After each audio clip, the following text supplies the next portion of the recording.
Hi, my name is Greg and this is my camper van Barney. My partner and I, Kathy, bought this camper van a few months ago, and it was really as an upgrade to camping. As people who like to go camping, there was a limitation to what you could do when the winter months came along. It was just too damn cold to make use of it. And we had talked about a camper van for retirement, which is a few years off yet. But we eventually just bit the bullet and thought, damn it, let's splash out, let's get the van, let's make the most of it. And what I'd like to talk about today are my expectations of what I got for my money. Now, these things obviously aren't cheap, so it's quite a bit of an investment. Barney here, named after the barn doors. Barney is a 2018 T6, converted last year, and something that we're making the most of. We basically, from the day we bought it, we went away the following weekend. We went away the following weekend, and then went away for a week to the south of England, and we've been making the most of this thing. But what I'm trying to think of is somebody who used, my last car was a Citroen C4 Space Tourer, and before that I had a Jaguar XE. So I'd like to consider making that change from driving a car to driving a van. I sold my car in order to buy the van, and this is what I use, would be my daily commute. My partner Kathy has her own car because she drives to work. I'm fortunate that I can cycle to work, so I do make the most of the van whenever I get the opportunity. So it's kind of like a car review. So but bearing in mind the comparisons between driving what is basically a van to driving a car. So this guy has had a very good paint job, I have to say. That was the thing when you look on it on the internet, on the private van sales, this stood out. It was certainly a worthwhile job getting the paint job done, and reasonably cool wheels. I must admit, I would be more tempted to go with something a bit more rugged for someone who uses this. I don't tend to stay on campsites. I like to go, if it's an appropriate term, when you're staying in a camper van while camping.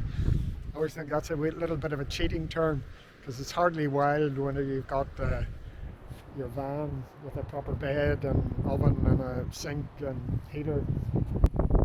But one of the other upgrades done from the original van are these headlights. So I have to say the headlights are particularly good. An upgrade, and the silly little linear indicators, which are kind of cool, not that I ever see them, but for nighttime use these are absolutely marvellous compared to the Citroen. There were xenon lights on the Jag which were very good as well, but the Citroen was appalling, and I understand the basic headlights on these things can be bad, so delighted they've got that upgrade. This cool looking bumper had me a little bit worried, because when I go camping I often go a little bit off-road, and it certainly looks like plenty of ground clearance. But I was reversing onto a ferry once, going out to Sharkin Island in County Cork, and I didn't see anything because I was sitting in the van at the time, but my partner was telling me how the bumper was trailing across the pier and actually shaking as it trailed along, but it stayed put, so that was reassuring that it's got the capability to reverse onto a ferry, something I'd never had a problem with in a car before, despite the good clearance at the front of this. The wheels are rather cool. My Jag had the black alloys, and my Citroen had silver alloys, and they scraped something shocking. The black is easier to touch up. Doesn't see, these things are nicely concave, so they don't seem to curb just as easily. But I do have to say that when I'm changing the tyres, I'm going to get something with a deeper wall on it, because I have scraped these on a curb, but it's very easily touched up. So I do kind of like the wheels. I must admit, I'd probably have gone for something that looked a bit more rugged, even though this isn't a four-wheel drive, four-motion version. I still think the chunkier looking wheel, and I'll certainly get an all-weather, all-season tyre for the next time round. We've had the upgrade on the indicator, which looks kind of cool, but I have to admit that the aesthetics of the van wouldn't be something that would be a make or break, but it certainly, you can't help but look at this one and go that the previous owner who had it fitted out has made a good job, with the big badge on the front, the nice two-tone matching mirrors. Now obviously the tinted windows work very well. You can actually be inside here and getting changed and not to worry too much about closing the curtains.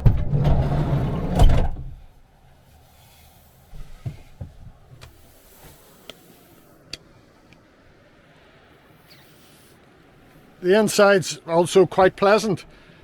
If you were comparing this to the quality of a car, I do have to say there are a few oddities in here that just aren't necessarily the best. Some of the finishes on the seats, for example, this sort of imitation leather that's on the seats is fairly poorly finished in places.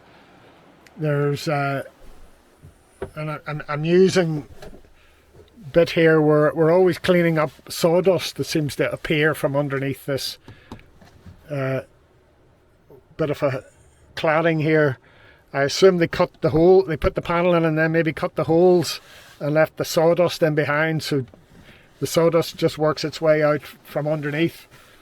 The roller shutter arrangement here, they're quite heavy plastic things which take up a surprising amount of storage inside,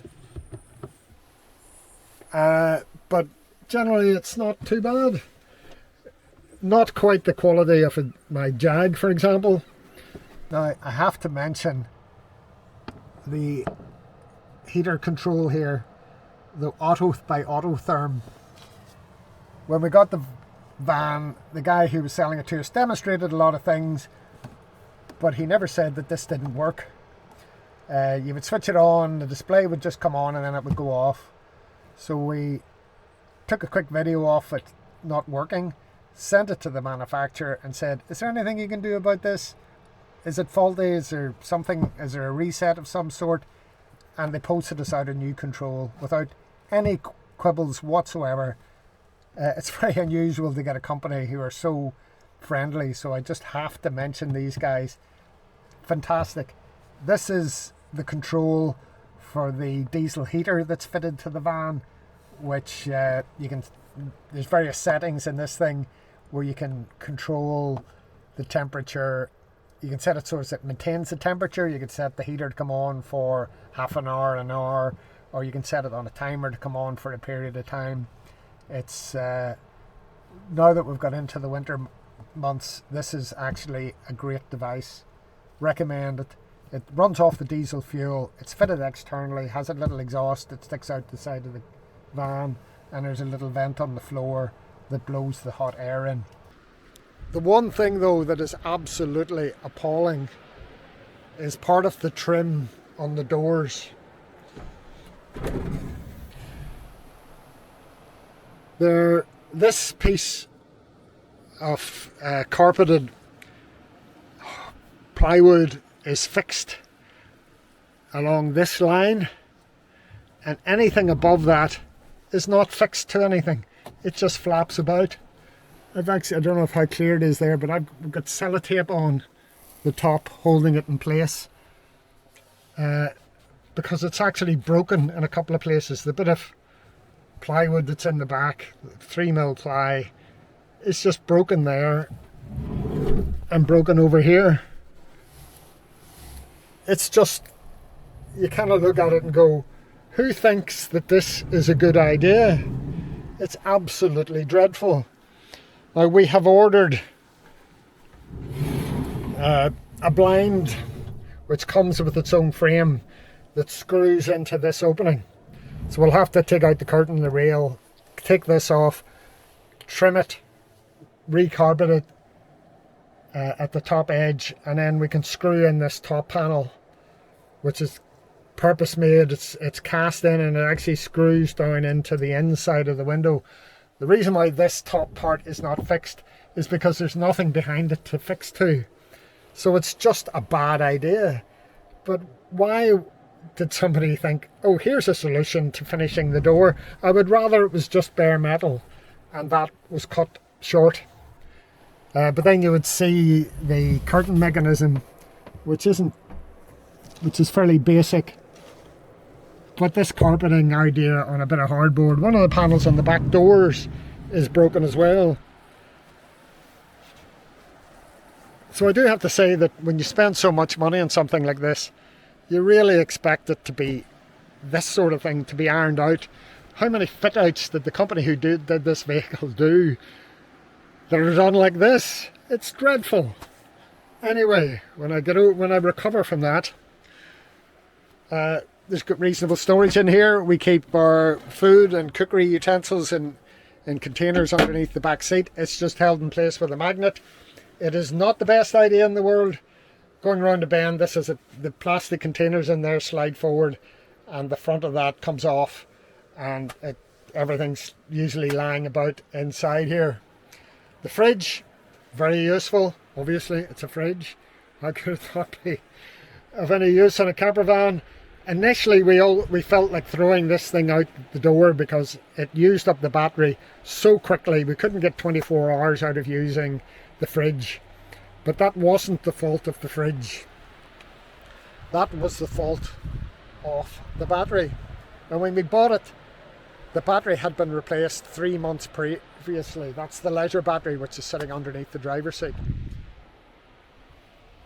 You can just see the terminals there.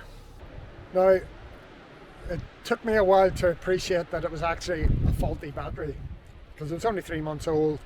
The vehicle was only fitted out a year previously, so it seemed very odd that the previous owner felt it necessary to replace a new battery with a new battery that I had to replace again. Now we fitted a lithium battery in, quite a cheap thing. It has Bluetooth connection to it, so you can check the condition of the cells, how well charged it is. It's smaller than the original battery, so there's a bit more room underneath the seat there. But it's absolutely brilliant. We love the fridge, we love the battery.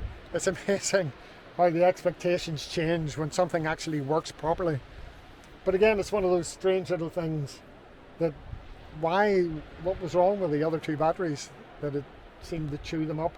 One of the possibilities is that this is fitted with a regulator, and it's a Bluetooth operated device as well. It's quite surprising. The fridge is Bluetooth operated, my battery's Bluetooth, my regulator for the battery charger is Bluetooth. My mirror that I use, which is a rear view camera, is Bluetooth. Wonderful. Anyway, so the problem with the battery, I don't know why it went, but I'm guessing when I looked at the charger, it was set for the default setting, which was a lithium battery, and that regulates the charge of the battery. But it wasn't a lithium battery originally, it was a lead battery. And obviously, I'm assuming that the lead battery was getting charged incorrectly by the regulator. So, one other thing about the van is this space is great. This chair, which folds flat, there's a series of infuriating bolts here that you unscrew in order to, there's 3 here, 2 inside. That allows the seat to slide backwards. You can rotate it through 180 degrees and slide it back in and put a couple of bolts back in just to hold it to some degree. It still wobbles quite surprisingly because you can't put the bolts on the inside. Now that's a bit of a faff, so it's something that we don't do very often. When we do it, it's great. It's great to have the seat facing inwards. Gives you so much more space. But it seems like such a faff to do. And one of the faults with this is to, as you've tried to push it forward, it's basically a plate sliding over another plate. And the plate hits the bolts that hold it in place. So you have to tilt the seat back in order to push it forwards properly. Otherwise you can't line up the holes to put the bolts in. So it's like, again, how many of these have been sold? What has the manufacturer done about it? How did they let it go on the market with that fault in it? Plus it's scraping very, very badly. And I'm on a beach here, and you do get sand in here, and the black finish is scraping because it's basically a plate sliding over the top of another plate. And it's hard to walk about somewhere like this with a beach and not get sand in every nook and cranny inside a camper van. So, like I said, we named the van Barney because we went with the barn doors. We deliberated about this quite a bit. The advantage with lifting a door up is you can stand in underneath it whenever it's raining. But the advantage I feel with the barn doors is when you're storing something in here, like we would keep a sleeping bag, chairs and various other things just sit in here. So I can open the back door and they're held in place by the second door. So I don't have very many occasions when I think for standing underneath the door it'd be great to have the rain cover. Simply because the boot isn't that big. If it was the sort of vehicle where you spent a lot of time in the boot because there was a lot of stuff in here, then I get the door covering your head would be very useful. But if like this, and I think most other camper vans, your seat does not slide, then you've got this tiny little boot. And I find it very handy just to know that whenever I open that door, things are held in place by the other door. And more storage, which is basically just the back end of the compartment where we're looking in the front. Now that brings me on to the seats. One of the things with the seats that I probably should have considered more was the boot is almost useless. It's handy, as I say, for sticking bedding in here. But if I wanted to say to just take my bike away for the day, I have to put my bike carrier on. It would be so much handier if I could have slid those seats forward and had a bit of a boot. That was something in the Citroen, which is actually the reason why I bought the Citroen.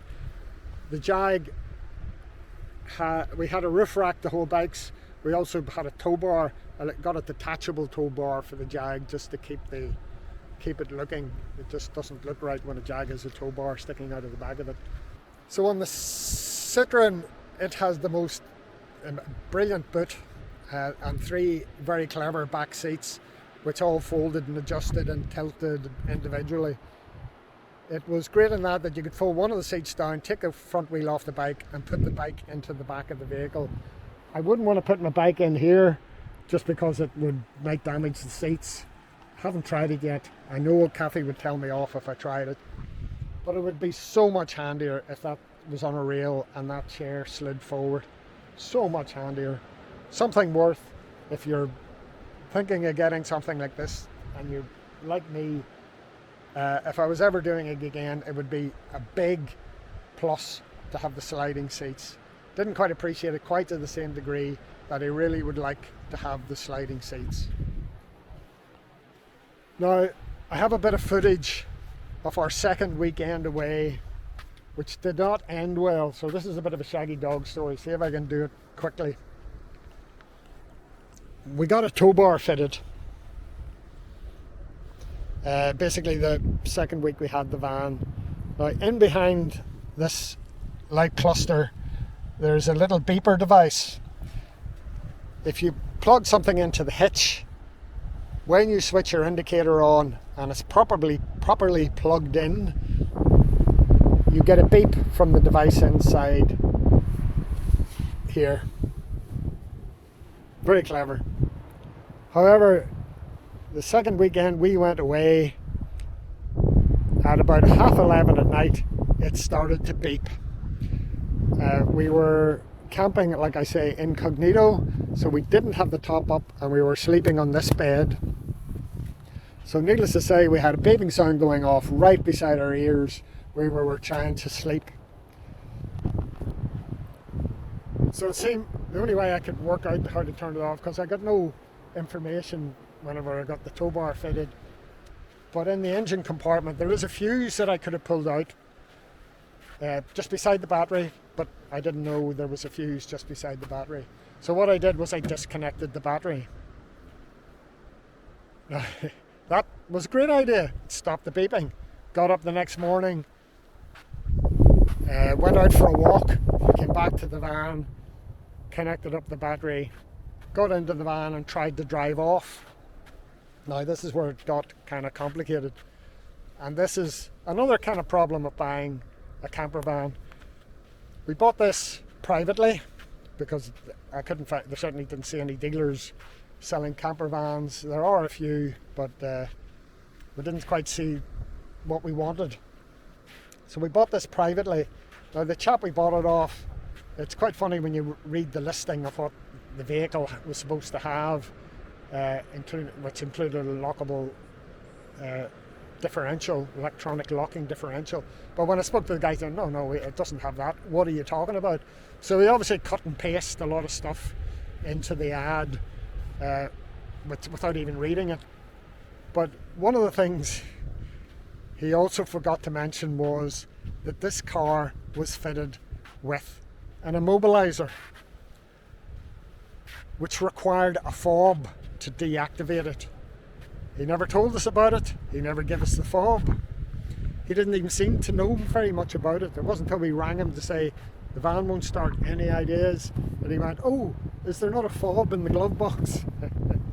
Anyway, what had happened was when the battery was disconnected, I opened the door manually. So the detector went, aha, there's something going on here. Somebody has unlocked this door without using the remote control. So I will ask for the fob. But I didn't have a fob, didn't know anything about the fob. I did eventually notice that there was a little light on in the dash, but I then started scratching my head going, what's that little red light for? Was that always there? Why is the red light on? But basically it was behaving like the battery was flat almost. This is where the immobilizer was, just here. So we ended up calling a breakdown. They came out, couldn't get it started, concluded, okay, it's not the battery, and eventually the guy went, I think there's an immobilizer fitted in this car. Where's the fob? So that's when we made the phone call, and we just had to then accept that we were going to have to get the van towed away because we couldn't get it started. So we had to get the van onto the back of the truck, got it towed. The company who towed it away was able to remove the immobilizer. I got my daughter to call, pick me up from the breakdown place, and got the car back the following week. Quite a few pounds in getting the immobilizer removed, but that was one of those little frustrations that you wouldn't, if I spent the same amount of money on a new car, I wouldn't, or even a second-hand car, I wouldn't expect to have that sort of a problem. We also had to go back to the tow bar people and get them to replace the damn device that beeps, which was no problem. They were happy enough to replace that, and it hasn't beeped since, except for when it's in use. It hasn't beeped when it wasn't supposed to beep.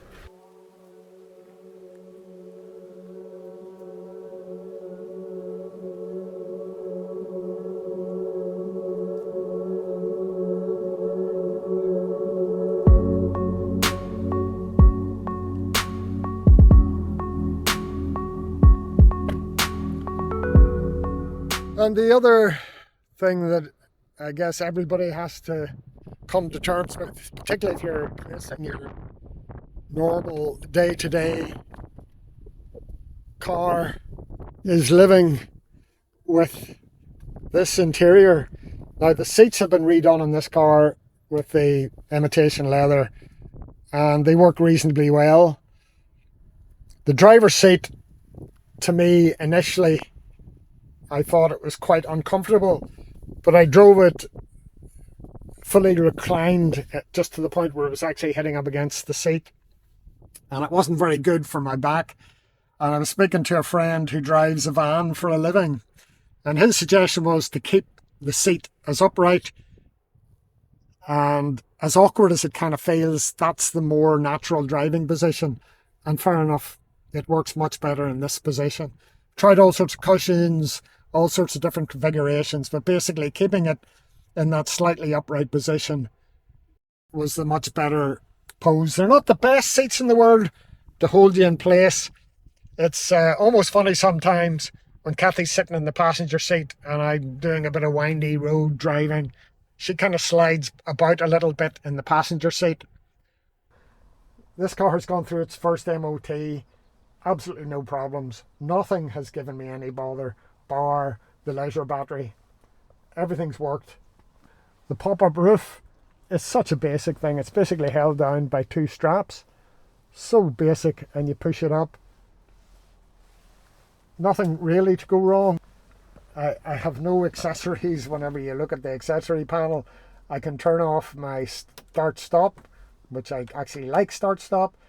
Hazard lights, very basic heating system, which is absolute pleasure compared to all the electronic stuff that was in the Citroen. It had like a dual digital display, and you had to go into a menu to turn on to adjust the heating controls.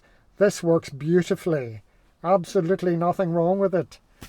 And the car heats up very well. It's quite a comfortable in that respect. Over here have my Bluetooth connector for the this car has Android Auto, so I would have had to wire the phone into this USB slot here for the Android Auto connection, which is a bit wonky, this being so far away from the driver. So I fitted the Bluetooth to allow my phone to sit here on that magnetic mount. The magnetic mount gets its charge from here and charges the phone. I'm going to move it at some point to up here. I'm very happy that I have Android Auto. The dash is all very basic analog dials. They work perfectly. I get used to it. I would prefer simply for the speed to get an analog display. It would be very, very nice to have cruise control with a speed limiter. I was used to the speed limiter of the other cars. By pressing a button, it would match the speed limit from the speed signs, and you wouldn't speed. You could drive past with great, but a big smile on your face every time you saw a speed camera, knowing that you weren't speeding. This one I have to behave myself and keep an eye on the dial. I've got it set to beep when I hit 60. There is a feature in the vehicle that'll beep whenever you can set it to whatever speed, but it's a very faint beep. I can just about hear it, but it's handy to have something that tells me when I'm going over the speed limit. Now, the reason why I've set it for 60 is another consideration. So when I look back at the cars I've had before, the Jag was a beautiful car to drive, absolute pleasure, and it had a 2-litre diesel engine in it, and it returned 56 miles to the gallon on average. That was the average. The Citroen, the 1.5-litre diesel engine, that was a bit more disappointing. It averaged 47 miles to the gallon, generally. Now this guy averages around 35 miles to the gallon. Now on a cruise, I can get the average meter, and this is just on average from whenever I first got the vehicle, I can get it to an average of 47 miles to the gallon. So if all I ever did was motorway driving, I could average 47 miles to the gallon. Now to get 47 miles to the gallon, I have to drive generally between 55 and 60 miles an hour. This car reminds me a bit of I used to have a Suzuki Jimny, fantastic car off-road, and it had a bit of a compromise to live with for this off-road versus day-to-day use. I used to drive 4x4s as a rule of thumb, but I gave up when I bought the Jag. So the interesting thing, like the Suzuki, was you need another gear. This has got 5 gears in it, and it really needs the 6th gear. The gear ratios are all set very low, so you're into 4th gear at 30 before you hit, just as you're hitting 30 miles an hour. So it's an interesting experience trying to get used to the gearbox. There's 5-speed. If I was, if I had the choice, I would have the automatic. If I had the choice, I would have the 4Motion. But you always have to come to a compromise financially with these things. But what I find is to get a decent fuel consumption and to keep the revs down, it hits 2,000 revs at just before 60 miles an hour. And once you start to go over those 2,000 revs, that's when the fuel consumption starts to get a bit mean. So I have to get used to keeping the speed down. When I'm driving, even around town, I drive a much more gentle style of driving. And when I'm on the motorway, I have to behave myself. What I found very difficult was on a long journey is if you're sitting at 55 miles an hour and you're tucked in behind a lorry, all you're doing is staring at the back of a lorry for a very long period of time. And you start to get a bit of a sleepy head. At least that's how it affects me. So I find I can't actually sit at 55 miles an hour for a long time. It's that funny thing about wise up, slow down, and all those sorts of slogans about driving.